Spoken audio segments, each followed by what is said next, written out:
रासायनिक संगठनों का विश्लेषण देख लेते हैं क्या होता है। रासायनिक संगठनों का विश्लेषण, तो यहाँ पे क्या होता है, अकार्बनिक और कार्बनिक जैव अणु का विश्लेषण अलग अलग होते हैं। कार्बनिक मतलब क्या होता है कि जैसे जो पूरे यौगिक होंगे या बोल सकते हैं जो उसमें अणु वगैरह पाए जाएंगे वो सभी क्या होते हैं, कार्बनों से मिलकर बने होते हैं।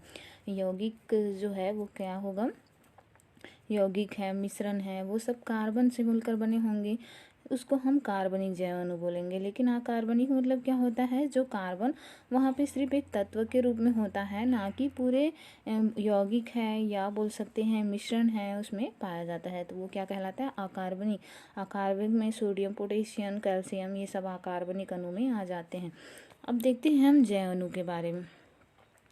जैव अंग क्या होता है, तो जैव अंग क्या होगा, जैव मतलब तो होगा जिनका जो जीवित शरीर होता है उसी की बात हो रही है। तो ये क्या से होते हैं, ये पूर्ण रूप से जला कर भस्म प्राप्त करने, जैसे पूरा शरीर जो होता है वो एक रासायनिक विश्लेषण करते हैं जिसमें अकार्बनिक जैव अणु का पता लगाया जाता है कि इस स्थिति में क्या होते हैं, कार्बनिक अणु गैसीय अवस्था में उत्सर्जित हो जाते हैं और एक भस्म के रूप में अकार्बनिक अणु जैसे कैल्शियम है, मैग्नीशियम है, ये सब क्या हो जाते हैं, प्राप्त होते हैं। कैल्शियम जो आप लोग जानते होंगे, कैल्शियम और फास्फोरस से मिलकर क्या बना होता है, हड्डियाँ बनी होती हैं।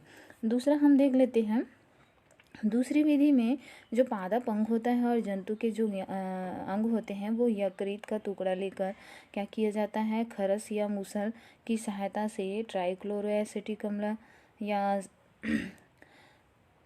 के साथ पीसते हैं, जिसके गाढ़ा कर्दन बना दिया जाता है और कपड़े से छान दिया जाता है, जिसके बाद उसके अवशेष प्राप्त हो जाते हैं।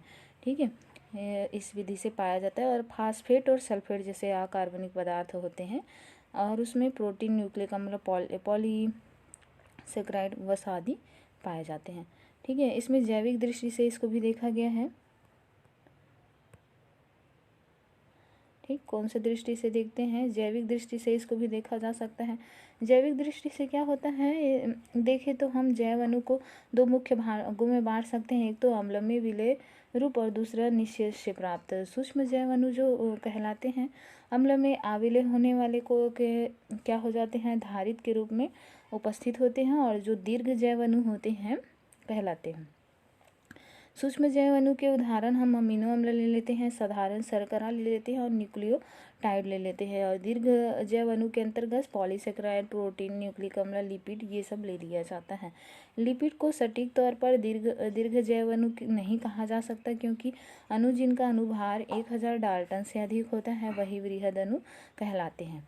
ठीक है, और लिपिड का अनुभार होता है 800 डाल्टन से कम। ये केवल जल में आविलय होने के कारण धारित में उपस्थित प्रदर्शित करता है। और सूक्ष्म जैव अणु का डाल्टन होता है 1000 डाल्टन से कम, तो 18 से 800 होता है। नेक्स्ट हम देखते हैं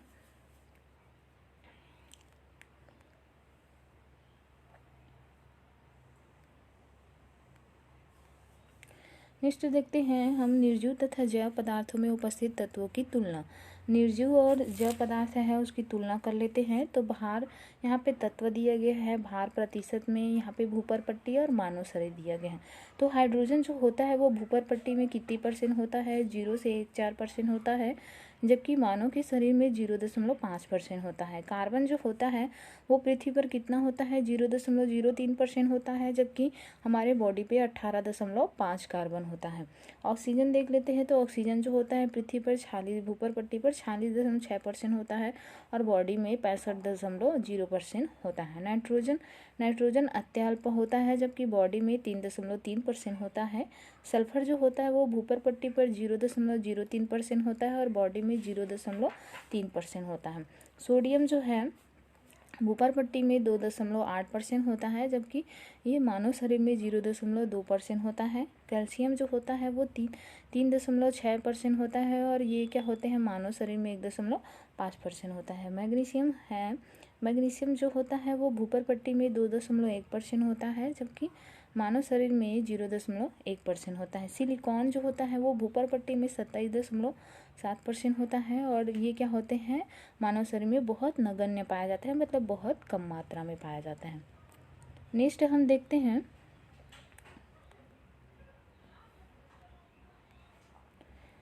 जैव ऊतकों में पाए जाने वाले अकार्बनिक अवयवों की सूची। जो जैव उर्वरक है, जैव ऊतक में पाए जाने वाले अकार्बनों की सूची देख लेते हैं। तो इसमें क्या चीज़ है, सोडियम जो है, सोडियम है Na+ के रूप में, पोटेशियम है K+ के रूप में, कैल्शियम जो है Ca2+ के रूप में, मैग्नीशियम जो है Mg डाइपॉजिटिव के रूप में, जल H2O के रूप में।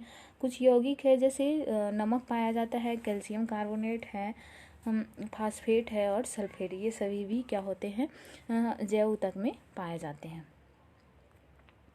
अब हम देख लेते हैं कोशिकाओं का औसत संगठन। क्या देखेंगे हम, कोशिकाओं का औसत संगठन। तो इसमें क्या होता है, ये अवयव दिया गया है और कुल कोशिकीय भार का प्रतिशत भी यहाँ पे दिया गया है। तो इसमें पानी जो होता है वो 70 से 90% होता है बॉडी में, कोशिका में, या बॉडी बोल सकते हैं। प्रोटीन जो होता है वो बॉडी में 10 से 15% होता है। कार्बोहाइड्रेट 3% होता है। लिपिड जो होता है 2%। न्यूक्लिक एसिड जो होता है 5 से 7% होता है, और आयन जो होता है वो 1% पाया जाता है। इस तरह से कोशिकाओं में ये क्या होते हैं, औसतन संगठन पाया जाता है। अब हम देखते हैं